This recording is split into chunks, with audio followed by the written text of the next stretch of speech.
To express और जनाब cricket lovers के लिए हमने कहा ज़रा बात कर लें जो अपडेट जिसका हमने आगाज़ में प्रोग्राम के जिक्र किया था उस पर ज़रा तफसीली बात कर लेते हैं, उसकी वजूहात क्या बनी हुई। बाबर आजम ने कौमी वाइट बॉल क्रिकेट टीम की कप्तानी से इस्तीफ़ा दे दिया है और बाबर आजम ने अपने इस्तीफ़े में ये लिखा है कि वो कप्तानी छोड़ने के बाद बतौर खिलाड़ी किरदार अदा करने और जो अपनी जिम्मेदारियाँ हैं वो पूरी करने के लिए तैयार हैं। वो अपनी परफॉर्मेंस पर तवज्जो देना चाहते हैं। उन्होंने मज़ीद भी ये कहा कि गुज़िश्ता माह उन्होंने PCB और टीम मैनेजमेंट को बता दिया था इस टीम की क़यादत करना मेरे लिए एजाज़ की बात रही, लेकिन अब वक्त आ गया है फाइनली कि मैं कप्तानी से दस्तबरदार हो जाऊं और अपना जो गेम है, अपना जो खेल है उस पर तवज्जो मरकूज़ करूं। बाबर आजम की क़यादत में अगर हम मैचेस की बात करें तो पाकिस्तान ने 43 वनडे मैचेस खेले हैं, 26 में जीत, 15 में शिकस्त हुई है। 85 T20 खेले, 48 जीते हैं, 29 में शिकस्त हुई। और बाबर की क़यादत में पाकिस्तान ने 44 टेस्ट खेले हैं, 26 जीते हैं जिनमें और 15 में शिकस्त हुई है। तो क्या मुमकिन वजूहात हो सकती हैं बाबर के इस फैसले के हवाले से? इसी के लिए हमारे साथ स्पोर्ट्स तजज़ियाकार यूसुफ अंजुम मौजूद हैं। बहुत शुक्रिया। कैसे हैं आप? बिल्कुल ठीक ठाक, आप लोग सुनो। तो यूसुफ भाई बताइएगा ये क्या सूरत हाल बन रही है इस वक्त? बाबर आजम भी मुस्ताफ़ी हो गए, मोहम्मद यूसुफ भी मुस्ताफ़ी हो गए और यानी बाबर आजम ने कप्तानी का ओहदा छोड़ा है। क्या इन फैसलों में कोई तालमेल नजर आ रहा है या आपको लगता है कि ये इंडिपेंडेंट इवेंट्स हैं और एक मायूसी की लहर है खिलाड़ियों में और जो मैनेजमेंट है उसमें? देखिए, पाकिस्तान क्रिकेट का ये खासा है कि चाहे वो मैदान में परफॉर्म करें या मैदान से बाहर, हमेशा वो खबरों में रहते हैं। चाहे आप मैदान में परफॉर्म नहीं कर रहे तो खबरों में यकीनी तौर पर वो परफॉर्म कर रहे हैं। मोहम्मद यूसुफ का इस्तीफा लेवल ही और है। बिल्कुल लेवल ही और है। पाकिस्तानी टीम का कुछ भी किसी वक्त कुछ भी हो सकता है पाकिस्तान की क्रिकेट में। पहले मोहम्मद यूसुफ का इस्तीफा आया सिलेक्शन कमेटी के हवाले से कि उनके मामलात और जो कोचेज़ उनके साथ जो तालमेल होना चाहिए वो नहीं हो पा रहा। खिलाड़ियों के हवाले से उनसे जो मुशावरत होनी चाहिए थी, जिस तरह की चीज़ें होनी चाहिए थी बतौर सेलेक्टर, उस तरह उनसे काम नहीं लिया जा रहा था। और इस बात की मैं खुद गवाही दे सकता हूँ कि अक्सर मामलात में जब हम उनसे रब्ता करते थे कि ये जो कोचेज़ की जो खिलाड़ियों का इंतखाब हुआ है तो इसके हवाले से बताएं क्या इसके पीछे लॉजिक थी, तो उनका ये कहना था मुझे तो पता ही नहीं है, ये तो PCB हुकाम और कोचेज़ ने खुद मिलकर फहरिस्त तैयार की है। और इस तरह का मामला अब बाबर आजम के साथ भी था। आपको याद है कि T20 वर्ल्ड कप में जिस तरह पाकिस्तान की टीम की परफॉर्मेंस ख़राब रही, उसके बाद एक तनकीद शुरू हुई। हेड कोच गैरी क्रिस्टन ने भी ये रिपोर्ट दी थी कि बाबर आजम को अब T20 की कप्तानी से हटा देना चाहिए और उनकी जगह नया कप्तान लाना चाहिए। तो ये नया इशू नहीं है, ना कोई सरप्राइज़ इनका ये डिसीजन नहीं था, लेकिन टाइमिंग पर थोड़ी सी बात ज़रूर हो सकती है कि बाबर आजम ने जब इंग्लैंड की टीम हमारे यहाँ पहुंची है उसके ठीक 2 घंटे पहले उन्होंने अनाउंस कर दिया कि वो कप्तानी से इस्तीफा दे रहे हैं। तो ये थोड़ा उनको ख्याल रखना चाहिए था कि मेहमान टीम यहाँ आ रही है तो आप इस तरह की नई कंट्रोवर्सी पाकिस्तान पूरी दुनिया को दे रहे हैं कि बाबर आजम ने कप्तानी छोड़ दी है। तो इसके पीछे दो माह का अरसा था, क्योंकि 2 माह पहले बाबर आजम ने PCB को ये कह दिया कि वो कप्तानी छोड़ने के लिए तैयार हैं। लेकिन जो गैरी क्रिस्टन है, जो हेड कोच हैं वाइट बॉल टीमों को, वो ये चाह रहे थे कि बाबर आजम सिर्फ वनडे टीम की कप्तानी तक महदूद हो जाएं। T20 की कप्तानी हम किसी और को सौंप देते हैं। तो इस पर उन्होंने काफ़ी कायल भी करने की कोशिश की बाबर आजम को कि आप इस बात पे कायल हो जाएं कि आप बतौर वनडे टीम के कप्तान उसको जारी रखें और T20 से अलग हो जाएं। लेकिन बाबर आजम की ये ख्वाहिश थी कि उनको दोनों फॉर्मेट का कप्तान होना चाहिए और लंबे अरसे के लिए होना चाहिए। जबकि गैरी क्रिस्टन ये चाहते हैं कि अब जो T20 वर्ल्ड कप आगे हो रहा है 2026 में, उसके लिए एक नई टीम तैयार की जाए जो यंगस्टर पर मुश्तमिल हो।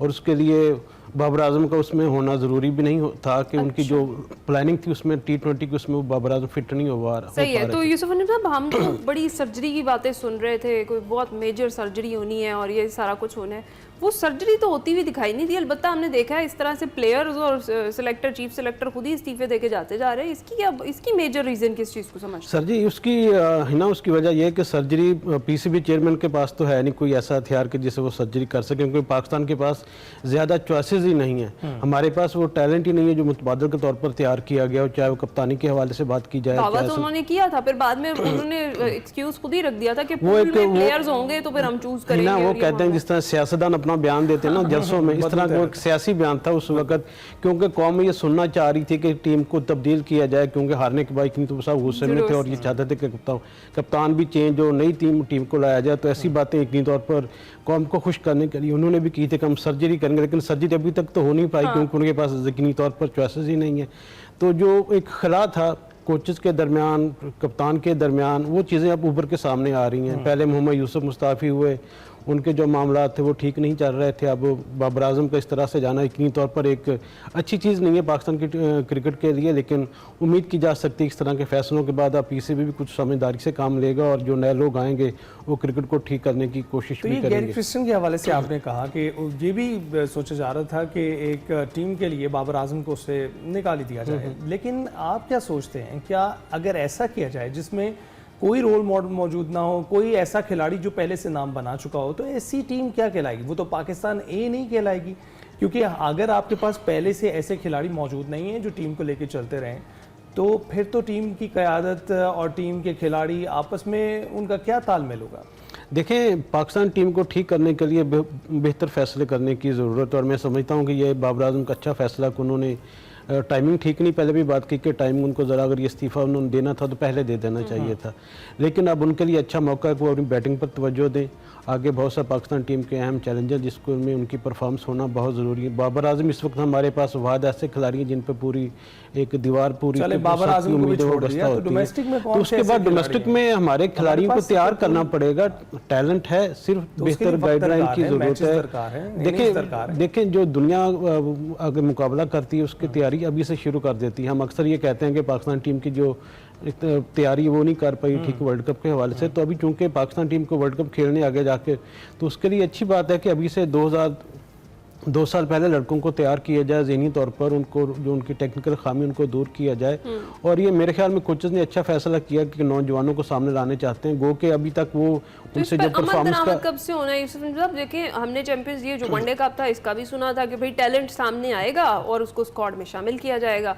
हमने देखा है कि 1-2 प्लेयर्स ने अच्छा परफॉर्म किया है। कामरान गुलाम की अगर हम बात करें तो फिर भी उनको अच्छी परफॉर्मेंस के बावजूद स्क्वाड का हिस्सा तो नहीं बनाया गया। देखिए हिना, ये जहन में रखना चाहिए कि जो गैरी क्रिस्टन है वो वर्ल्ड बॉल टीम के कोचेज हैं, उनकी सोच जारहाना है। वो चाहते हैं कि यंगस्टर को आगे मौका दिया जाए, जबकि जो रेड बॉल टीम के कोच हैं गिलस्पी वो यकीनी तौर पर थोड़ा सा भी चाहते हैं कि नया तजर्बा से ग्रेज किया जाए।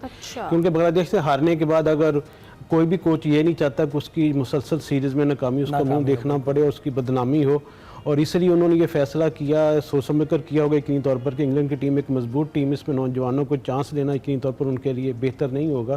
क्योंकि अगर नौजवान यहाँ पर फ्लॉप हो जाते हैं तो उसके पर भी सवालिया निशान आएगा कि इसको भी बाहर निकाल दिया जाए। तो इसीलिए उन्होंने ज़्यादा तब्दीलियाँ नहीं की हैं, 1-2 तब्दीलियाँ उन्होंने ये जो तब्दीलियाँ करके स्क्वाड का ऐलान हुआ है, सेटिस्फाइड है इससे कि ये इसके अलावा भी कुछ और भी नोक पलक जो है वो इसकी सवारी जा सकती थी? देखें ना, ये हमारा बेहतरीन टैलेंट है और इसी टैलेंट के जरिए हमने जो एक आप अक्सर जिक्र करती हैं इंग्लिश का पर्चा और मैथ्स का पर्चा, तो वो लेने वाले अब आ गए हैं, तो अब इम्तिहान हमारा शुरू हो जाएगा। तो इसके लिए जब पर्चा मुश्किल होगा तो यकीनी तौर पर खिलाड़ी भी अच्छे मैदान में उतारने की वो एक रात पहले तैयारी करते हैं और फिर जब पर्चा आता है तो हमारी हवाइयाँ जो है। हाँ जी, बिल्कुल ऐसे ही। अब आज से वो आ गए हैं और एक दिन के आराम के बाद वो अपनी ट्रेनिंग का आगाज करेंगे। आज पाकिस्तान की टीम मुल्तान में 12 बजे उसका पहला ट्रेनिंग सेशन है। आपकी बात बड़ी दुरुस्त है कि 2 दिन पहले उन्होंने वो इस्तीफा अपना ओहदा ही छोड़ दिया। कप्तान खुद से कह रहा है कि मैं कप्तानी नहीं करूंगा, तो ये बड़ी एक तशवीशनाक सूरत हाल है। बांग्लादेश से हार गए, इंग्लैंड से इज्जत बचा लें तो बहुत बहुत बेहतर होगा। बहुत मेहरबानी इनकी बचा लेनी चाहिए। इंग्लैंड की टीम पे भी जरा कमेंट करें, वो किस कॉम्बिनेशन की टीम इस वक्त मैं स्ट्रांग है और अभी की हमारी अपनी सूरत हाल देखते हुए कितना टफ टाइम देने वाले हैं हमें वो? देखिए, मुझे तो लगता है कि बांग्लादेश ने हमें 4 दिनों में हराया था